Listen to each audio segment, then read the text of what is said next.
Hello viewers, আমাদের চ্যানেলের video notification সবার আগে পেতে চাইলে নিচে থাকা সাবস্ক্রাইব বাটনটি ক্লিক করে বেল আইকনটি বাজিয়ে দেন। আর হ্যাঁ, ভিডিওতে লাইক দিয়ে শেয়ার দিতে মোটেও ভুলবেন না কিন্তু। আপনার পার্সোনাল কাজটা কি শুনি? আমার বিয়ে। কথাটা শুনে আঁতকে ওঠে নীরু। চোখের দৃষ্টিতে হঠাৎই কোমলতা চলে আসে। বুকটা ধুক ধুক করে ওঠে তার। আড়ষ্ট কণ্ঠে বলে, আপনি এখন বসতে পারেন। নিজের কেবিনে এসে কাজে মনোযোগ দেয়, কিন্তু বেশিক্ষণ কাজ করতে পারে না। জারিফ এসে বলে যায় নীরুর রুমে যেতে। বারবার নীরুর রুমে যাওয়াটা বিরক্তিকর লাগে ইমনের কাছে। খানিক ব্যস্তভাবে বলে ওঠে, আমাকে কেন রেখেছেন ম্যাডাম? মুখটা ঘুরিয়ে নীরু বলে, আমার সাথে আপনাকে এখন বাইরে যেতে হবে। কণ্ঠে কৌতূহল নিয়ে ইমন বলে, কেন? কারণ আমি বলেছি, আর আমি আপনার বস, তাই আমার কথা মানতে আপনি বাধ্য, না হলে আপনার চাকরিটা চলে যাবে। আর কিছু বলে না ইমন। মুচকি হেসে চেয়ার থেকে উঠে এসে নীরু বলে, তাহলে চলুন। অফিসের নিচে এসে ইমনকে গাড়িতে উঠতে বলে নীরু। কিছুক্ষণ ড্রাইভ করার পর গাড়ি থামিয়ে সামনে বসতে বলে ইমনকে। বাধ্য হয়ে গিয়ে বসে পড়ে নীরুর পাশে। লুকিং গ্লাসে ইমনের দিকে তাকিয়ে নীরু বলে, এই প্রথম আমরা দুজন একসাথে গাড়িতে কোথাও যাচ্ছি। আগে তো সবসময় রিক্সাতেই চলাফেরা করতাম।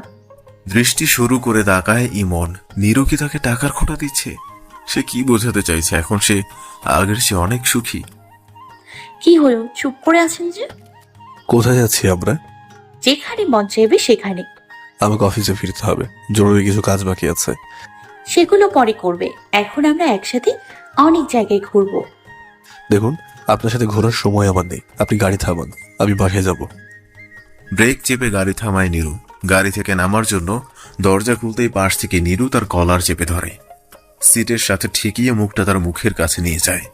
রাগী গলায় বলে, কে সেই মেয়ে যার জন্য এত উতলা হয়ে যাচ্ছ, যার জন্য আমাকেও ভালো লাগছে না? আচমকায় নীরুর এমন ব্যবহারে হকচকিয়ে যায় ইমন।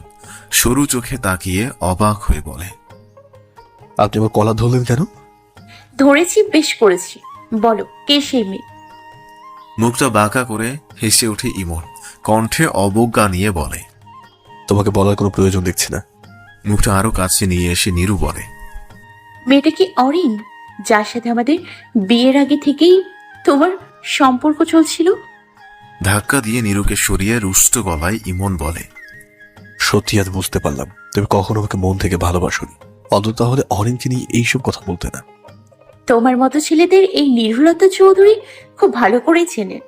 টাকা পয়সার মেয়ে মানুষের কাছে তোমার মতো ছেলে সবসময়ই দুর্বল।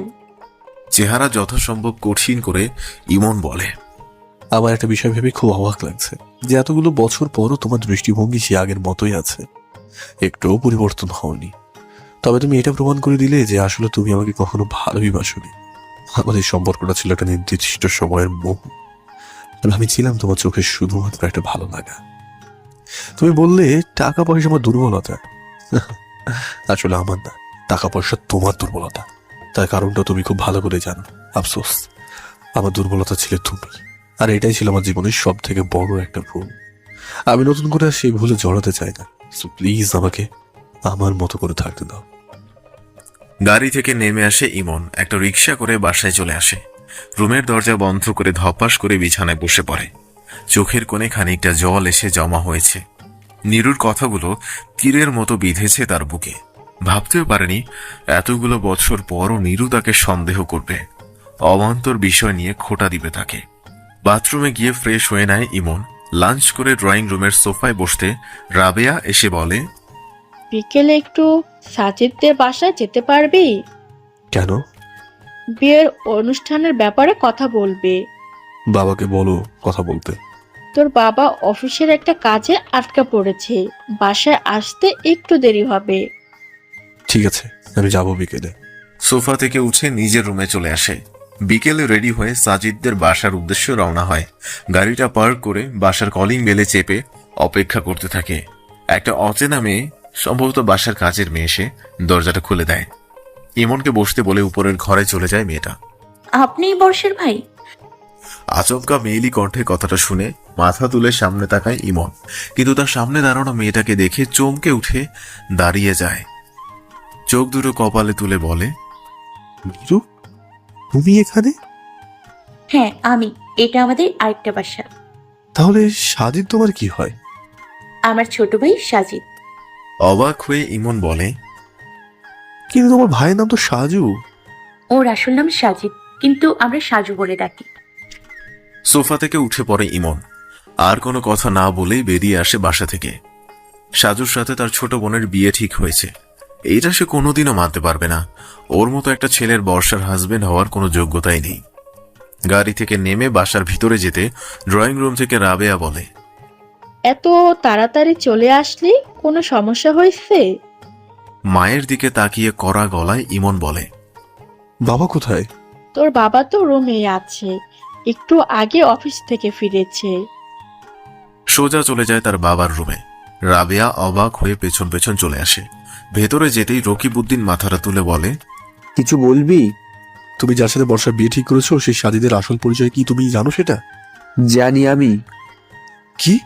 তুমি জানো সাজিদ নীরুর ভাই? হুম। রাবেয়া তার স্বামীর দিকে তাকিয়ে বলে ওঠে, ওই, আমাকে তো এর আগে কখনো বলেননি সাজিদ নীরুর ভাই। তোমাদের সবকিছু বলতে চেয়েছিলাম। কখন বলতে চেয়েছিলেন? বিয়ের পর?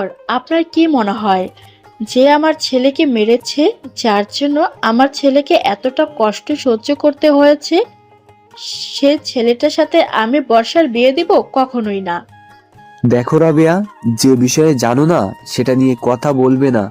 আমি সব কিছু জানি, আর জানি বলেই আমার মেয়েকে ওরকম একটা ছেলের হাতে তুলে দিব না। সারাটা জীবন আপনার কথা শুনে গেছি, কিন্তু এখন আর না। আপনার সিদ্ধান্তে আমি আমার মেয়ের জীবন নষ্ট হতে দিব না। সাজিদ অনেক ভালো একটা ছেলে, বর্ষাকে সে অনেক ভালোবাসে। তার সাথে বিয়ে হলে বর্ষা অনেক সুখে থাকবে। আমার ভাবতেও অবাক লাগছে আপনি আজ এই কথা বলছেন। 4 বছর আগে তাহলে তারা কেন আমাদের ছেলেকে মেনে নিল না? ইমনের তো কোনো দোষ ছিল না, তাহলে কেন তাকে অপমান সহ্য করতে হয়েছিল? ব্যাপারটা নিয়ে তারা অনেক লজ্জিত আর অনুতপ্ত। এজন্য সাজিদ আমার পা ধরে ক্ষমা চেয়েছে। কথাটা বলেই রুম থেকে বেরিয়ে যায় রাবেয়া। ইমনও কিছু না বলে বেরিয়ে যায় রুম থেকে। রকিবউদ্দিন চেয়ারে হেলান দিয়ে বসে পড়ে। বিষণ্ণ মনে ভাবতে থাকে অতীতটাকে। অফিসে নিজের কেবিনে বসে কিছু ফাইল চেক করছিল, তখনই একজন ভদ্রলোক এসে অসহায়ভাবে বসে পড়ে তার সামনে। রকিবউদ্দিন ভ্রুজোড়া কুঁচকে জিজ্ঞেস করে, কে আপনি? আমার কেবিনে আপনাকে ঢুকতে দিল কে? মজনু কোথায়? মজনু? লোকটা তার হাত ধরে ডুকরে কেঁদে ওঠে। চোখ দিয়ে অঝরে পানি পড়ছে। ভাঙা গলায় বলে, আমাকে ক্ষমা করে দিন বেশ সাহেব, আমি অনেক বড় ভুল করে ফেলেছি। আমার মেয়ের ভালোবাসাকে আমি অপমান করেছি, নিজের ছেলের অন্যায় প্রশ্রয় দিয়ে অনেক বড় ভুল করে ফেলেছি আমি। রকিবউদ্দিন তার হাতটা ছাড়িয়ে কঠিন গলায় বলে, এখন আর ক্ষমা চেয়ে কি হবে? আপনার ছেলে তো আমার মেয়েকে নিয়ে পালিয়ে গেছে। বিশ্বাস করুন, মেয়ের অনুপস্থিতিতে আমি বুঝতে পেরেছি কত বড় একটা অন্যায় করেছি আমি। আমার ছেলেও আপনার পায়ে ধরে ক্ষমা চাইবে। আপনি প্লিজ ওদেরকে ফিরে আসতে বলুন। আমরা আবার দুমদাম করে ওদের বিয়ে দেব। তবু প্লিজ ওদের আসতে বলুন। আমি আমার মেয়েকে দেখতে চাই।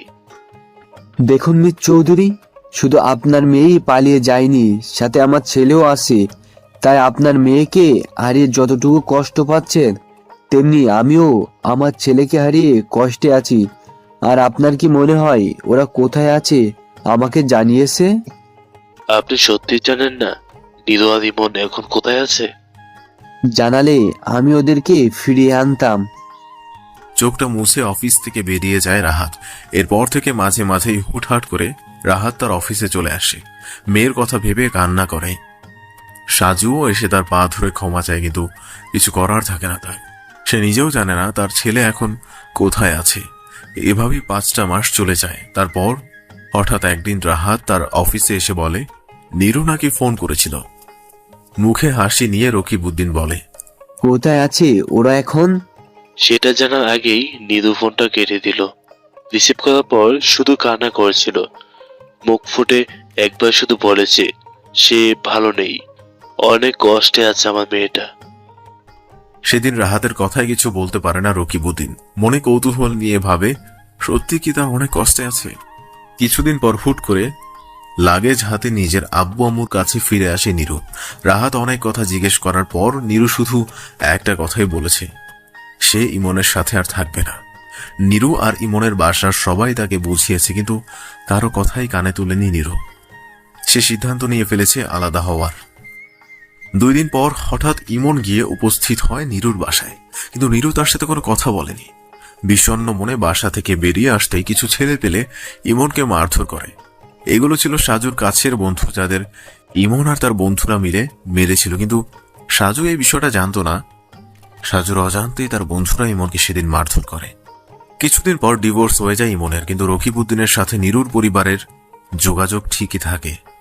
সাজু আর তার বাবা মিলে চাইতো তাদের আবার বিয়ে দিতে, কিন্তু রকিবউদ্দিন সেটা চায়নি। সে চাইতো দুজনের ভালোবাসাটা আবার জোড়া লাগুক, তারপর বিয়ে। এই জন্য নীরুর অফিসে ইমনের চাকরির ব্যবস্থা করে দেয় রকিবউদ্দিন। তার মেয়ের সাথে বিয়ে ঠিক করে সাজুর, অর্থাৎ সাজিদের। অবশ্য সাজিদ অনেক আগেই বর্ষাকে দেখে ভালোবেসে ফেলেছিল। 2 পরিবারকে মিলানোর জন্য, একটা ভাঙা সম্পর্ক জোড়া লাগানোর জন্য সে সাজিদের সাথে বর্ষার বিয়েটা তাড়াতাড়ি ঠিক করে ফেলে। বাবা! হঠাৎ ডাক্তার শুনে বাস্তবে চলে আসে রকিবউদ্দিন। তাকিয়ে দেখে সামনে ইমন দাঁড়িয়ে আছে। শান্ত গলায় জবাব দেয়, কিছু বলবি? তোমার কাছে যেটা ভালো মনে হয় তুমি সেটাই করো। সাজিদকে যদি তোমার কাছে যোগ্য মনে হয় তাহলে তার সাথেই বড়সড় বিয়ে দাও, আমার কোনো আপত্তি নেই। কিন্তু বচ্চা, ওর যদি মত না থাকে? বর্ষা ভেতরে এসে তার বাবার কাছে বসলো। বসে বলে, তোমার মতোই আমার মতো বাবা। চোখে পানি এসে যায় রকিবউদ্দিনের। 2 হাতে জড়িয়ে নেয় ছেলে মেয়েকে। রিজাইন লেটারটা নিয়ে পরের দিন অফিসে পৌঁছে যায় ইমন। চাকরিটা তার পক্ষে করা সম্ভব না। নীরু তখনও অফিসে আসেনি। পিয়নের কাছে লেটারটা দিয়ে বেরিয়ে আসে ইমন। হঠাৎ তার সামনে থেমে যায় একটা গাড়ি। গাড়ির কাঁচ নামাতেই ভেতরে পরীকে দেখতে পায়। খানিকটা কৌতূহল নিয়ে পরী জিজ্ঞেস করে, এখানে দাঁড়িয়ে কি করছেন? রিক্সার জন্য অপেক্ষা করছে। গাড়ির দরজাটা খুলে পরী বলে, গাড়িতে উঠে আসেন। কিছুটা সময় নিয়ে গাড়িতে উঠে বসে। আর চোখে দেখে গাড়ির ভেতরেও চোখে কালো চশমা দিয়ে রেখেছে পরী। পরনে নীল শাড়ি, হাত ভর্তি কাচের চুড়ি, সাথে হালকা সাজগোজ করেছে। মনে হচ্ছে কোনো ট্র্যাডিশনাল ফাংশনে যাচ্ছে। বেশ খানিকটা অবাক হয়ে ইমন বলে, কোনো অনুষ্ঠানে যাচ্ছেন? হাতে বঙ্কিমচন্দ্রের দুর্গেশ নন্দিনী বইটা একপাশে রেখে পরী বলে, আপনার সাথে দেখা করতে যাচ্ছিলাম। আমার কাছে কেন? আপনার সাথে কিছু সময় কাটাবো তাই। বাসে একা একা বোরিং লাগছিল। আপনি বঙ্কিমচন্দ্র লেখা ভালোবাসেন? আসলে নির্দিষ্ট কোনো লেখকের লেখাও পছন্দ করি না, প্রায় সবার লেখাই কিছু কিছু পড়ি। ও আচ্ছা। চুপ হয়ে যায় ইমন। গাড়ির কাচের বাইরে আনমনে তাকিয়ে থাকে। মনে মনে একটু বিরক্ত বোধ করছে। মেয়েটার সাথে কোথাও যেতে মন টানছে না। নিজের অজান্তে মনটা বারবার নীরুর কথা ভাবতে চাইছে। হঠাৎই থেমে যায় গাড়িটা। মুচকি হেসে পরী বলে, তেমন এখানে। অবাক হয়ে গাড়ি থেকে নেমে যায় ইমন। সামনেই চোখে পড়ে একটা স্রোতহীন নদী। নদীটার বিস্তৃতি সামান্য, একপাশে ব্লক লাগানো মসৃণ। সেখানেই নিচু হয়ে বসে যায় পরী। সামনের দিকে দূরে হাইওয়ে দেখা যাচ্ছে। পরী কপালটা ভাঁজ করে বলে, কি হলো, বসুন। দুজনের মাঝে খানিকটা দূরত্ব রেখে বসে পড়ে ইমন। মুচকি হেসে পরী বলে, ভয় পাচ্ছেন আমাকে? ভয় পাবো কেন? আমার প্রেমে পড়ার? মুখে শুকনো হাসি এনে ইমন বলে, আমাকে এখানে কেন আনলেন, কিছু বলবেন? আপনি আমাকে বিয়ে করতে চাইছেন না কেন? ভ্রু কুচকে তার দিকে তাকায় ইমন। কিছুটা অবাক হয়ে বলে, আমি কি একবার বলেছি আপনাকে বিয়ে করবো না? সেটা বলেননি, কিন্তু আপনার চোখ বুঝিয়ে দিচ্ছে আপনার আমাকে পছন্দ হয়নি, আপনি অন্য কাউকে ভালোবাসেন। চোখ দুটো গোল করে তাকিয়ে ইমন বলে, আপনি কি করে জানলেন আমি অন্য কাউকে ভালোবাসি? আমি মানুষের চোখ দেখে মনের কথা পড়তে পারি। পরীর কথা শুনে বারবার অবাক হয়ে যাচ্ছে ইমন। চোখে মুখে বিস্ময় ভাব ফুটে উঠেছে। পরী সেদিকে লক্ষ্য করে খিলখিল করে হেসে ওঠে। মেয়েটার হাসির শব্দটা নুপুরের আওয়াজের মতো বেজে ওঠে কানে। মনোমুগ্ধকর সেই আওয়াজ। কোনো মতে হাসি থামিয়ে পরী বলে, বিস্মিত হওয়ার কিছু নেই, আমি আপনার বিষয়ে সবকিছু জানি। সবকিছু? না, আমি নিজে থেকে জানি। কিভাবে? লম্বা শ্বাস নিয়ে সামনের দিকে তাকায় পরী। চোখটা চকচক করে উঠে তার। কিছুটা সময় নিয়ে বলতে থাকে, আজ থেকে প্রায় 5 বছর আগে আপনার সাথে আমার প্রথম দেখা হয়েছিল। সেদিন ছিল আমার ভার্সিটি লাইফের প্রথম দিন, নিউ ইয়ার, তারপর আবার কলেজের প্রথম দিন। মনে পাহাড় সমান আনন্দ আর কৌতুক নিয়ে গেটটা টপকাতেই 3জন ছেলে সামনে পড়েছে। ভয়ে ভয়ে সেখানে যেতে তারা আমাকে নানাভাবে র্যাগিং করতে থাকে। তখনই কোথা থেকে হিরোর মতো একটা ছেলে এসে দাঁড়ায় সেখানে। ছেলেটার ধমক শুনে চুপ হয়ে যায় সেই ছেলেগুলো। তাদের 3জনকে কানে ধরিয়ে দাঁড় করিয়ে রাখে ছেলেটা। কলেজের নতুন বলে কাছে যাওয়ার সাহস পায়নি। দূর থেকে ছেলেটার দিকে তাকিয়েছিলাম অপলকভাবে। আর সেই ছেলেটা কে জানেন? আপনি। তার মানে সেদিন কলেজের মেয়েটা আপনি ছিলেন। সত্যি অবাক ব্যাপার, আপনি না বললে আমি কখনোই জানতে পারতাম না এটা। না জানাটাই স্বাভাবিক, কারণ আপনি ভালোবাসতেন নীরু নামের মেয়েটাকে। অন্য কোনো মেয়ের সাথে আপনি কথা বলতেন না। আমার খুব ইচ্ছে করতো আপনার সাথে কথা বলতে, কিন্তু ভয় লাগতো। অন্যদের মুখে শুনতাম আপনি নাকি কলেজে মারামারি করেন আর মেয়েদের সাথে কথা বলা পছন্দ করেন না। তাই কখনো আপনার সামনে যায়নি, শুধু আড়াল থেকে আপনাকে দেখতাম। একটা সময় এমন হলো যে নীরুর সাথে আপনাকে দেখে আমার হিংসি লাগতো, অনেক রাগ হতো মনে মনে। ইচ্ছে করতো আমি আপনার পাশে বসি। ভাবতাম আমি যদি আপনার পাশে থাকতে পারতাম। কিন্তু আমার কপাল খারাপ, আপনি তো নীরুকে তখন ভালোবাসতেন। আমার এই পোড়া কপালের জন্য একসময় রাতের পর রাত কান্না করেছি, কখনো আপনার সামনে গিয়ে দাঁড়ায়নি। ভেবেছি আপনি সুখে আছেন, এটাই অনেক। আমার একতরফা ভালোবাসার কোনো মূল্য নেই। কিন্তু জানি মনটা বারবার তবু শুধু আপনার কথাই ভাবতে চাইতো। কিছুতেই মন থেকে মেনে নিতে পারতাম না যে আপনি অন্য কাউকে ভালোবাসেন। কলেজ কামাই, পড়াশোনা না করা আর অন্ধকারে একা একা বসে কান্না করাটাই তখন অভ্যেস হয়ে গিয়েছিল। কষ্টগুলো সহ্য করতে না পেরে নিজেকে দূরে সরিয়ে নিই আপনার থেকে। 6 মাসের মাথায় চলে যাই লন্ডনে, কিন্তু সেখানে কেউ প্রতি মুহূর্তে শান্তিতে থাকতে পারিনি। আমার এক বন্ধুর মাধ্যমে সবসময় আপনার খোঁজ রাখতাম। চাইলেও অতীতটাকে ভুলতে পারিনি, নতুন কোনো সম্পর্কে জড়াতে পারিনি, শুধু আপনার জন্য। মেয়েটার কথায় অবাক হয়ে যায় ইমন। চোখের কোণে দুফোঁটা জল এসে জমা হয়েছে পরীর। দৃষ্টি ফিরিয়ে শান্ত গলায় ইমন বলে, আমাকে বাসায় ফিরতে হবে। এড়িয়ে যেতে চাইছেন আমাকে? আমি জানি আপনি এখনো নীরুকে ভালোবাসেন। তাহলে কেন আমাকে বিয়ে করতে চেয়েছেন? আপনার সাথে আমার বিয়ে ঠিক হওয়ার আগে অব্দি আমি জানতাম না আপনি সেই মন যাকে আমি ভালোবাসি। সেদিন আম্মুর কাছে আপনার ছবি দেখে বুঝতে পেরেছি। কিন্তু আমার পক্ষে এই বিয়েটা করা সম্ভব না। ফিরিয়ে দিচ্ছেন আমাকে? আমি শুধু আমার মতামতটা আপনাকে জানিয়ে দিলাম। হুম। আমাকে এখন উঠতে হবে। আর কিছু বলে না পরি। জোর করে যে কখনো ভালোবাসা পাওয়া যায় না, এইটা সে খুব ভালো করেই জানে। তার চোখ দুটো খানিক ভিজে উঠেছে। পেছন থেকে ইমন বলে ওঠে, কি হলো, বাসায় যাবেন না? করুণ চোখে তাকিয়ে গাড়িতে উঠে বসে পড়ি। সারা রাস্তায় কোনো কথা বলতে পারে না। বারবার তার গলাটা ভারী হয়ে আসতে থাকে। কণ্ঠে বাধা পায় মনের কথাগুলো। বাসার নিচে এসে নেমে যায় ইমন। আস্তে করে থ্যাঙ্কস জানিয়ে ভেতরে চলে আসে বাসার। ড্রাইভারকে বলে চলে যায় পরি। রাবেয়া ইমনকে দেখে ব্যস্ত হয়ে বলে ওঠে, কোথায় গিয়েছিলি? অফিসে একটা জরুরি কাজ ছিল। মিথ্যে বলছিস কেন?